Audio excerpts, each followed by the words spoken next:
you? Come on in, I'm back. How are we doing today? It is rainy and just gross out today, so I thought it'd be a great day to do a books of the month segment, which I want to start doing because I think it's really fun to share books that we've been enjoying every month. So yeah, so that's what I'm gonna do, and I have 3 here that I've read for the month of April. They're all kind of quick, easy reads, so that's especially nice if you guys are busy, have busy lives going on, kids and the whatnot. So yeah, one of them is extra special, so I'll save that for last. But yeah, I think this is really fun. I love sharing books, and I honestly have not always been a very avid reader, so I'm trying to get more into it and read before bedtime and just make a habit of it because it's good for you. It's good to expand your imagination. I have every single pet around me right now. I have Coda, I have Banjo. I don't think you can see them, unfortunately. I have Pistachio. They're all here. So if you hear crinkling and crankling, it's them. It's the chillins. But yeah, so let's get into it. Okay, let's do this. So the first one I want to talk about is This Time is a Mother of God by Ocean Vuong. This author is incredible. This is his poetry book, so it's really fun. There's no long chapters or anything. It's just quick poems, and they're so good. You can very quickly get into this. This is what I started with when I started reading in the month of April because I just wanted to get that habit of opening a book and reading it. And I knew these poems were going to be amazing because, hold that thought, way to plan ahead, Shan. One of my all-time favorite books, all-time favorite forever, is his On Earth We're Briefly Gorgeous. This book had me in tears, sobbing. I don't think I've ever cried because of a book before until I read this book. It is so good. Please check it out. It is basically his story, his upbringing. It is about his relationships with his mother, with a friend / lover. So LGBTQ plus friendly. It's very emotional though, so just like be aware. But this, I didn't read it in the month of April. I read this forever ago, but just honorable mention, side note, it made me get this book. And this book is great. So I think poetry is certainly his strong suit when it comes to writing. The way he describes things is amazing. So yeah, like I said, this is perfect for a quick read, a quick jumpstart into reading more often. So definitely give this book a try. And if you aren't familiar with the author and you want to read something more substantial and an actual novel, definitely give this one a go as well. Yeah, so those 2 for sure. The next book I want to talk about is In My Time of Dying, Sebastian Unger's memoir on his, I don't think it's a memoir. No, it's definitely not. It's essentially about his experience with coming close to death and dying. He experiences basically a medical anomaly, a very rare medical emergency that puts him very close to dying. It sounds really depressing, and it is scary and sort of shocking, but I actually think the message of the book is amazing. And it's not, the story itself is not told in like a sad, somber way. It's sort of like you're on this adventure with him, which I love. He really takes you through everything that happened to him, gives you a lot of backstory on his mindset and how logical he tends to be, and how he had one of the most illogical experiences when he was basically on his deathbed. So it's really cool. And if you're into that kind of stuff, this is definitely the book for you. I don't know, I don't believe in like an afterlife necessarily, nor am I a very religious person, but I do believe in like the universe, I guess, and I love tarot cards and all that sort of thing, the mystical spirituality of it all. But this book, it kind of puts the reality of life into perspective, because we always say, like with tarot cards and when we're talking about the universe, like, oh, I know the universe is looking out for me and looking out for my family, and the universe has a plan for me. And this author sort of talks about how, despite how we all feel that way, right? Like maybe there's a higher power that's looking out for me. Innocent people are taken from the earth every day. People die all the time. Innocent people who have done nothing. And for seemingly no reason, they are no longer alive. Life leaves them, right? And it is very interesting, especially with all the conflict that's happening in the world. And more specifically to the Palestinian people, lives being completely uprooted and destroyed, and people just dying, innocent people, for essentially no reason. And I don't want to get into like that kind of stuff, but it just came to mind when I was reading this, because it is so true. Sometimes we forget that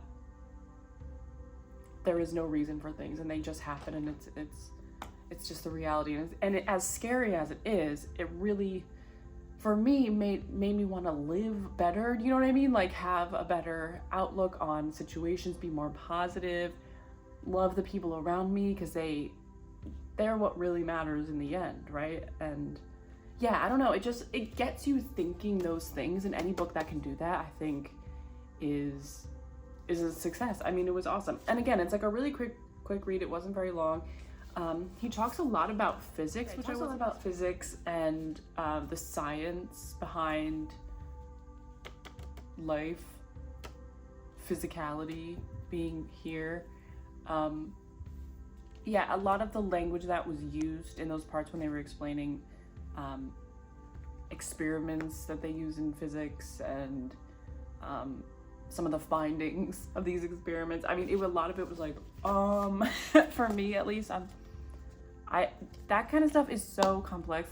I can't wrap my brain around some of those terms used in physics and the results of these experiments. So I was like feverishly Googling some things, trying to better understand what he was talking about.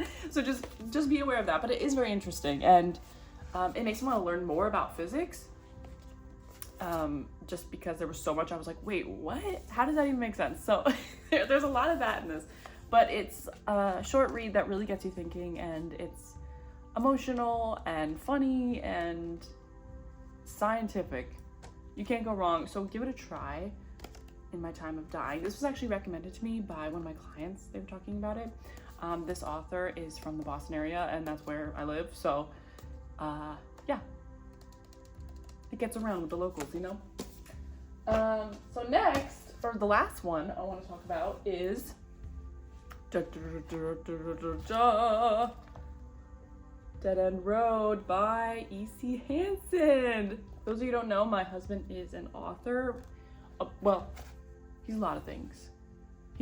But he's been focusing a lot on writing. This is a true crime book. He has horror books. He has written screenplays, actual plays that have been published, that have been performed. So he's very accomplished. He's a fantastical writer, and I know I'm biased, but it's absolutely true. He went to NYU, okay, you guys? He's really smart. Smarter than me.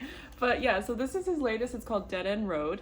It is a true crime book. So I know true crime is really big right now. This will really quench your true crime thirst, okay?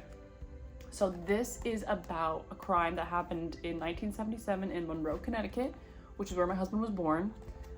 He was not born yet when this happened, but this, so it's an old case. It's a very old case. It has never been solved. So prepare yourself for that. I don't want to give too much away, but it's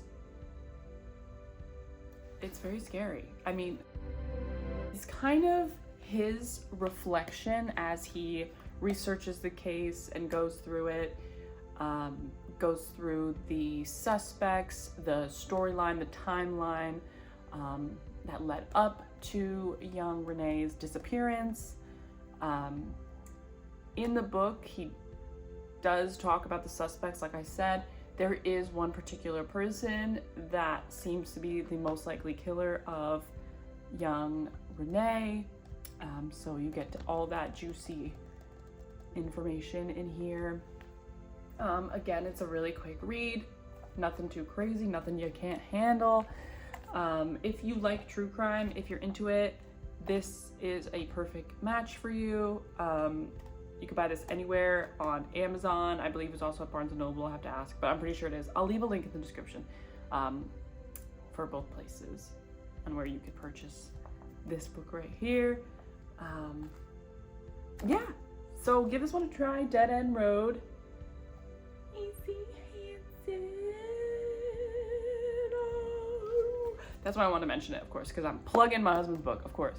So yeah, there we go. So there we go, guys. That's all I got. Okay, wait, this wasn't actually a part of it. Get out of here. Get out of here, girl. These are my books of the month. Yay! Woohoo! My cats are like, please get a life. So there you go, guys. That's it. Give them a try. Share with me the books you've been reading this month. I'd love to hear so I can prepare my this month's May's lineup. I like to buy the physical books, but then I have a bunch of books everywhere. I do also have Audible as an Audible when I'm like walking around being a pain in the ass. And so yeah, leave your recommendations. I have a nightstand also full of books, so I might pull one from there at least, but I'm definitely open to hearing what you guys have read and what I should add to the roster. So yeah, thanks for watching, guys. This is so stupid, but I had fun. Yeah. I'll catch you guys in the next one. All right. Before I go, I just wanted to quickly mention something about On Earth We're Briefly Gorgeous. I know this technically wasn't part of the April reads, but I just want to mention this because I think it's important. This is a story from a Vietnamese American author as well, about his experiences growing up. Growing up with a mother who didn't speak English well, who worked in nail salons, doing a lot of physical work, struggling with immigration and how difficult it can be to try to live when you're from another country. He was born in Vietnam and moved to the US with his mother, and they moved to a place called Hartford, Connecticut. I grew up in Connecticut as well. I've been a New England girl my whole life. I just moved to Massachusetts, that's the only difference. So yeah, I just want to mention that it is a Vietnamese American author, which is awesome. And one of my cats just closed the door on the other one. They don't get along, okay? But yeah, I just want to mention that because I think it's important, and he's so talented and wonderful, and it really feels like, well, it's written like a love letter to his dear mama, so it's very sweet as well as heart-wrenching. I just want to throw that in there. Okay, anyway, I'm done now. Bye!